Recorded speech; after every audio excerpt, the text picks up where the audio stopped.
Hi everyone, मैं हूं मोहित गोयल और आप देख रहे हैं टिप्स एंड ट्रिक्स गुरु। आज हम अपनी इस वीडियो में बात करेंगे टीसीएस से रिलेटेड अकाउंटिंग प्रोसीजर्स के बारे में। जैसा कि आप सब लोगों को पता है कि टीसीएस का एक नया प्रोविज़न 1 अक्टूबर से अप्लाई हो गया है। अब उसकी कैसे अकाउंटिंग ट्रीटमेंट होने वाली है, कैसे आपको एंट्रीज करनी है और उसमें क्या क्या बातें आपको ध्यान रखनी है, आज हम अपनी इस वीडियो में डिस्कस करेंगे।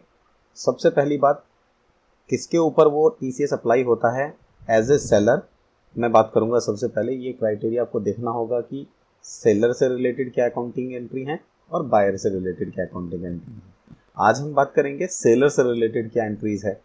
तो सबसे पहले एप्लीकेबिलिटी क्राइटेरिया चेक करना है कि जो सेलर है उसका अगर प्रीवियस फाइनेंशियल ईयर का टर्नओवर 10 करोड़ रुपए से ज़्यादा है, यानी अगर मैं बात कर रहा हूँ करंट फाइनेंशियल ईयर की जो कि 2021 है, तो इससे पिछला फाइनेंशियल ईयर 1920 जो है उसके अंदर 10 करोड़ का टर्नओवर उससे ऊपर हो गया है, तो वो सेक्शन ये वाला आपके ऊपर अप्लाई हो जाता है।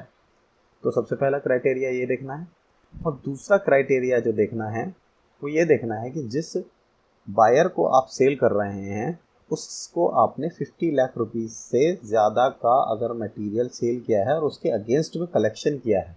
बेसिकली ये जो प्रोविज़न है वो कलेक्शन पर अप्लाई होता है। अगर आपने ड्यूरिंग द फाइनेंशियल ईयर, जिस ईयर में आप कलेक्शन कर रहे हैं दैट इज़ 2021, इसमें अगर 50 लाख से ज़्यादा का कलेक्शन किया है, आपको उसके ऊपर टीसीएस लगाना होगा और उसको गवर्नमेंट को जमा कराना होगा। इसमें इंपॉर्टेंट बात जो आपको ध्यान रखनी है कि 1 अक्टूबर 2020 से ये प्रोविज़न अप्लाई हो रहा है, यानी 30 सितंबर को आपको ये देखना है कि आपके जो डेटर्स अकाउंटिंग में बैलेंस में खड़े हैं उनसे ऑलरेडी 50 लाख रुपए से ज़्यादा का कलेक्शन तो नहीं हो चुका है अप टू सितंबर।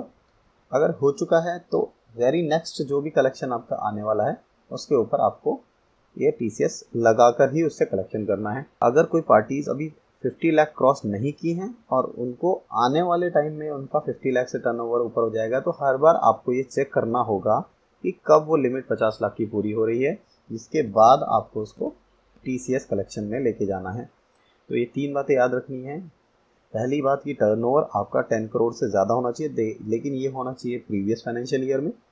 और करंट फाइनेंशियल ईयर में आपने किसी भी बायर से 50 लाख रुपए से ज़्यादा का कलेक्शन किया है, तब ये टीसीएस का प्रोविज़न एप्लीकेबल हो जाएगा। तो आइए समझते हैं तो इसके रेट क्या क्या एप्लीकेबल होंगे। तो एप्लीकेबल रेट हैं 1 अक्टूबर से 31 मार्च 2021 तक ये रेट रहेगा 0.075%। वो इसलिए क्योंकि 25% का कोविड के टाइम पे एक रिलैक्सेशन दिया गया था।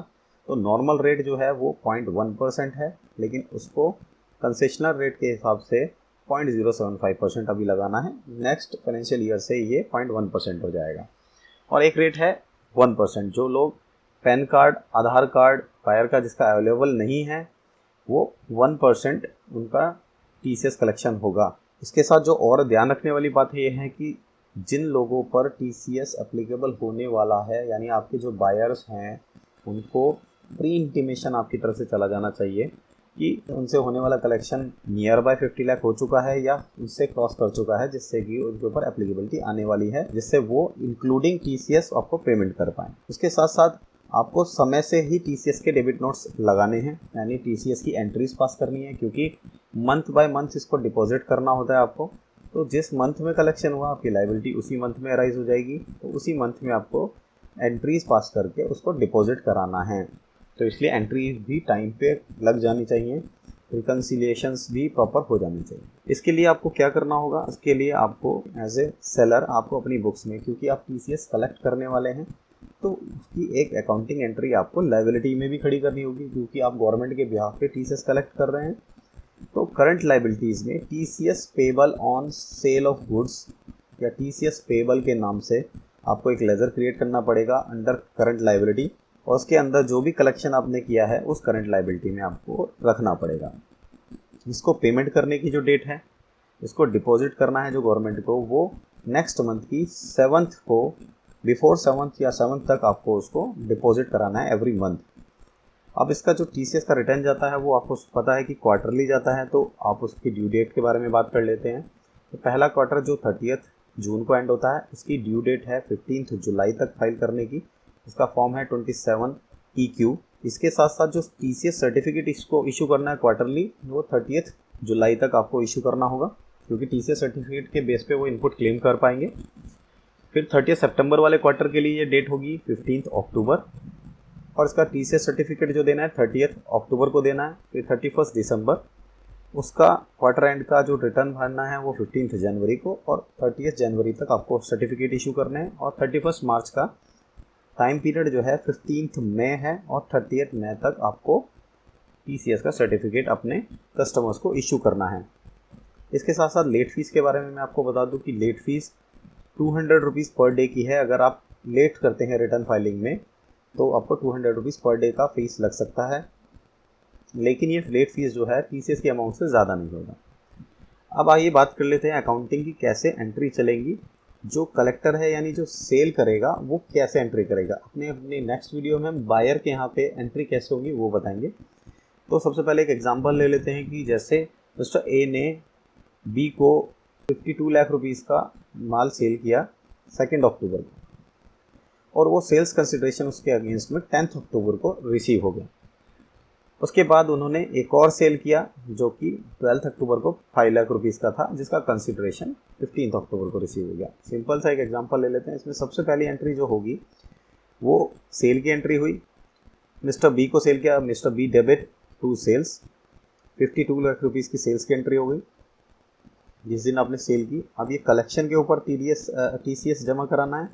तो जब रिसीव हुआ पेमेंट यानी 10 अक्टूबर को, वहाँ पे एंट्री होगी bank account debit to Mister B, क्योंकि उनके खाते को क्रेडिट कर दिया आपने 52 लाख रुपीज़ रिसीव करके।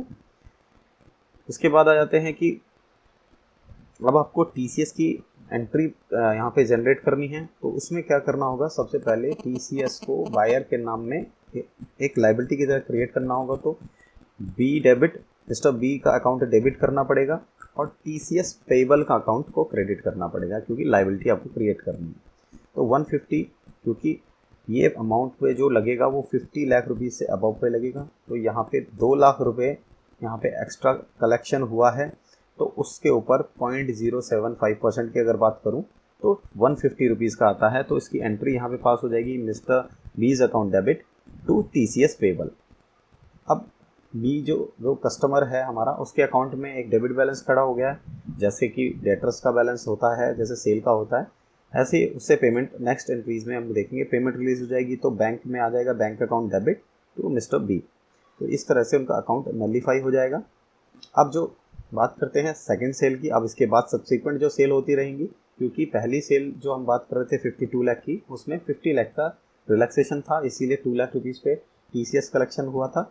अब जब 5 लाख रुपीज़ की नेक्स्ट सेल है तो उसकी एंट्री होगी Mister B's account debit to sales 5 lakh rupees. उसके बाद जब कलेक्शन होगा, कलेक्शन के टाइम पर आपको टीसीएस की एंट्री भी करनी है, तो कलेक्शन की एंट्री आप पास करेंगे bank account debit to Mister B's account 5 lakh rupees. और उसके साथ साथ क्योंकि 50 लाख का क्राइटेरिया पूरा हो चुका है तो टीसीएस की एंट्री होगी अब पूरे 5 लाख रुपीज़ पे। तो Mister B's account debit to TCS payable, और अमाउंट होगा 5 लाख रुपीज़ मल्टीप्लाई बाय 0.075%, वो होगा 375 रुपीज़ से उसका अकाउंट डेबिट हो जाएगा। उसके बाद आप उसका बैंक के अगेंस्ट में रिसीव कर लेंगे bank account debit to Mister B account 375 rupees आपको उसके कलेक्शन हो जाएंगे। इसके बाद आप मंथ एंड पे 7th ऑफ नेक्स्ट मंथ तक आपको टीसीएस जमा कराना है। तो टोटल कितना टीसीएस हो गया, 150 तो आपका टीसीएस 52 लाख रुपीज़ पे था और 375 यहाँ पे हुआ, तो 525 टोटल टीसीएस हो गया। तो अब TCS payable account debit to bank account, ये टीसीएस आपने अक्टूबर मंथ का गवर्नमेंट को डिपॉजिट करा दिया, जो कि आपको मंथली कराना है और इसकी रिटर्न आपको क्वार्टरली फिल करनी है। तो दोस्तों ये टीसीएस की सेलर से रिलेटेड एंट्रीज थी जो आपको ध्यान रखनी है और इस तरह से आपको पास करनी है, कैसे आपको लेजर क्रिएट करना है लायबिलिटी में इस तरह से। और इसका क्रेडिट सामने जो बायर है उसको क्रेडिट अवेल हो जाएगा, जैसे टीडीएस का क्रेडिट मिलता है ऐसे ही उसको इसका क्रेडिट मिल जाएगा।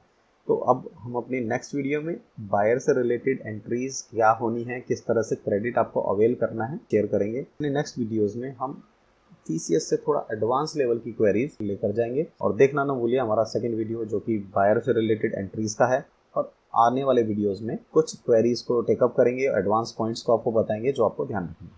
तो जुड़े रहिए टिप्स एंड ट्रिक्स गुरु के साथ और देखते रहिए। Thank you.